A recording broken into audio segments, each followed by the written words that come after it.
Life in Trenches, BerenStain.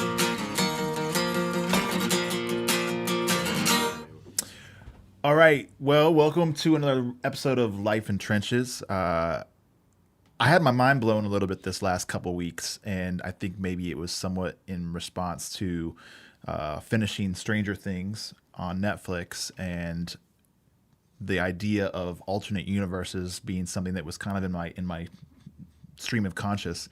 But I recently stumbled across a post on the internet that was talking about a book series that I recall from my my elementary school age years in the 80s, the BerenStain Bears.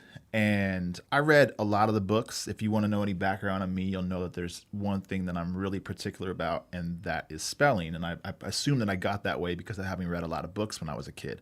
But I read every one of those books. We get this order sheet for the book club or whatever in school, and you'd order however many books. And the ones that I would always order in a certain age bracket was the BerenStain Bears.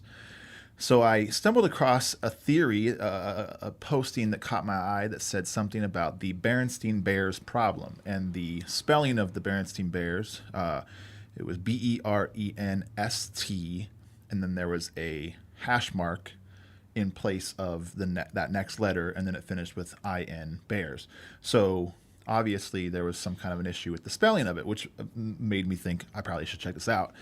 So I go and check it out. And there's a bunch of articles that are written that talk about people's remembrance of this series, and that the spelling, a lot of people said it was spelled BerenStein, and that's how I recall it being spelled. But if you go and find the books series or the VHS tapes or whatever you had back when you were a kid, you'll find that it was spelled BerenStain. And as somebody who was a stickler on spelling, I was like, no, I would have bet my life on it. Like, no, there's no way. It was not spelled with an AIN. It was spelled with an EIN. I pronounced it that way. I remember the script that it was written in on the books being with an EIN. And so I started looking into this more, and there's apparently a whole slew of people who remember it as I do.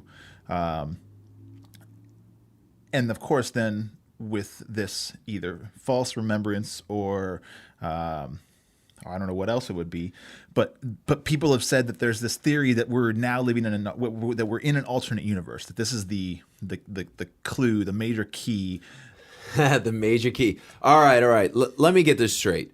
BerenStain Bears, whether you knew them or not, it's a character. It's a group of books and TV series or something like that. Yeah. I read some of the books. I remember this.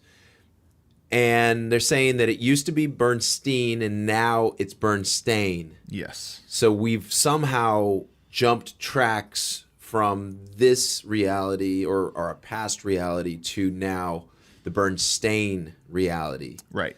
Alternate universe, alternate worlds, the wood between the worlds.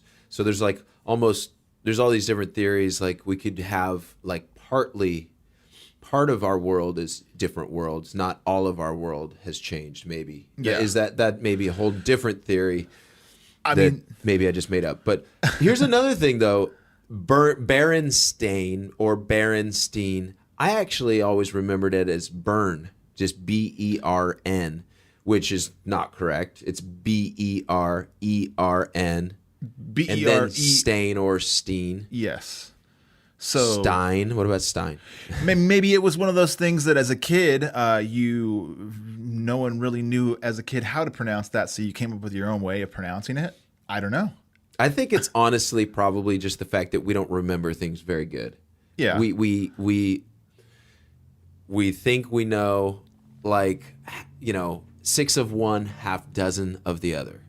I'm constantly screwing that up when I'm not really thinking about it, and you think of that phrase, oh, 6 of us, half dozen the other. Like, you kind of just like go over it. I think it's maybe one of those things. Yeah. Just our mind has a way of filling in gaps. So when you see something, if you miss part of it, your mind can just fill that in. Yeah. And I think your mind can do that with memories. Your mind can do that with a lot of things. And so they teach you when you're learning how to speed read to take everything in as a whole, like a sentence or groups of words together, rather than reading each individual word, because your mind works that way. It can handle that because for the most part you're going to be correct. Yeah. But now and then, when it's something subjective like BerenStain or stain, your mind doesn't necessarily know what's right. It's just going to go with what's more common, and Right. what's more common is steen. Yes. So we're nowhere. We're nowhere. We may be in an alternate universe, And that's our only clue so and far. it may be as simple as just false memories from our childhood and just not really having paid attention back then, and the fact that we don't have the digital sort of way of capturing things like we do now. Right. Where, I mean, you take a picture, it's going to be that picture forever. Unless you're in Back to the Future. Unless you're in Back to the Future. All right, so I think we solved this thing. Let us know in the comments what you think. Do you remember it as BerenStain or BerenStain? And what about this whole Bern or Beren? Because I know I'm doing that a little wrong as well. There you go. Let us know. On to the next. I think we solved that caper.